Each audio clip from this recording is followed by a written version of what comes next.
If you've ever felt stuck or felt like you're stuck between a rock and a hard place, this video is for you. One of the most intriguing laws that I've ever uncovered in the last few months has been the law of trade-offs, highlighted in John T. Maxwell's 15 Invaluable Laws of Growth.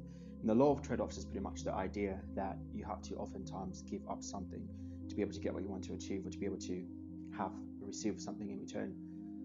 No story exemplifies this like Aron Ralston's story. For those of you that might not know this story, Aron one day decided to go on a hike. Didn't tell anyone about this hike. It was a beautiful day. He thought he was just going to go for a few minutes and return. As he was descending this cliff, a boulder dislodged, falling off from the cliff and trapping one of his arms. Aron fidgeted there, tried to move around, tried to free himself, but was stuck there for a few days. And he came to the crossroads where he had to make a decision.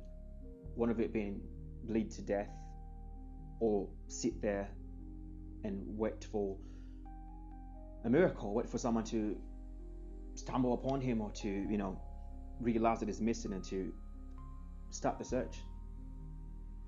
Aron, after a few days of being trapped, decides to get his pocket knife from his pocket and decides to start cutting off his arm, which at this point was decomposing, and he chops off his arm to free his body.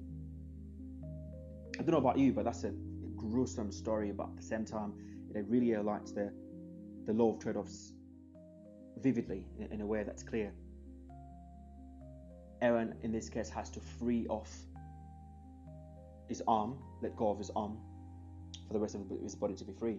And the law of trade-offs exists throughout our lives. Like, we have to give up or exchange our skills and knowledge for pay at work. We have to give up our ego sometimes and be more vulnerable to make friends, to have partners, and it's alive and well. And so what if you are in the war of yourself? What if you can do something right now to free yourself? What if that's the case? It's interesting as well in Matthew that Christ gives a similar example to us in Matthew chapter 5 verse 29, where he says, if your right eye causes you to sin, tear it out and throw it away. For it is better that you lose one of your members, than your whole body be thrown into hell. And if your right hand causes you to sin, cut it off and throw it away. For it is better that you lose one of your members than your whole body go into hell. Obviously, Christ is not telling us to cut off our arms or cut off our eyes because they're defective or they're not really working as they're designed to work. But it's the idea of it's better to cut off one member than for the whole body to suffer.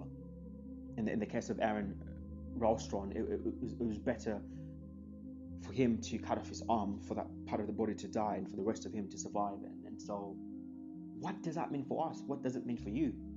What can we learn from that story? I think a good place to start is to be very honest and to have amazing self-awareness of yourself, and really being able to tell and identify some of those things that are standing in the way of you being able to go after your goals. I did write down a few questions that I'm willing to share with you today. The first being, am I living in the reality I want to live in? Why not? The second one, am I moving in the direction I want to move in? Why not? Is there anything standing in the way that I can remove or replace? What do I have to do now to get on the path of my desired destination? Now, once you have realized that there's something there's a hazard, or there's an object, or there's a person, or there's a habit, or whatever it is, fill in the gaps, standing in the way of you and your destination, or your desired outcome, your desired reality, what can you do? Well, we could use the hierarchy of controls, which is a work health and safety tool that has been used for quite some time. Work health and safety managers all around the world use this too, and it goes from most effective action to least effective at the bottom. We will modify this. I will modify it for the sake of this idea, for the sake of trade-offs, right? The top of this hierarchy is elimination. You want to eliminate whatever it is that's standing in the way. In the case of Aron, he had to eliminate the boulder, which he couldn't. The next step is substitution. Can you substitute that thing that's standing in the way for something else? Could Aron substitute that boulder for something else and be free? You could could not. The third control is isolation.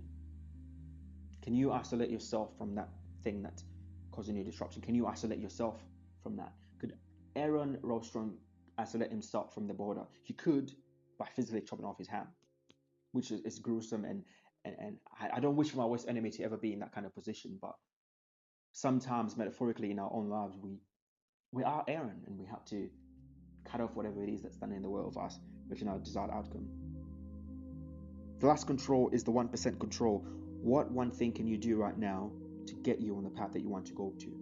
For example, with Aron in his story, it was all about the thought of whether or not it was going to be there or not. The slow process of cutting off his arm and getting to the bone and getting to the to the arteries and having to cauterize them, or get into the bone and having to cut it off using this body weight. It was constant. It was not one thing alone, one big drastic action. It was one step at a time. And so what one step can you take right now to get you on that path? If I could summarize this video with one word, one message, I would say it's the law of trade-offs, the yin and the yang. What are you willing to give off to be able to win, to be able to receive what you want to receive? It's your boy Zimba once again, and I'll see you in the next video.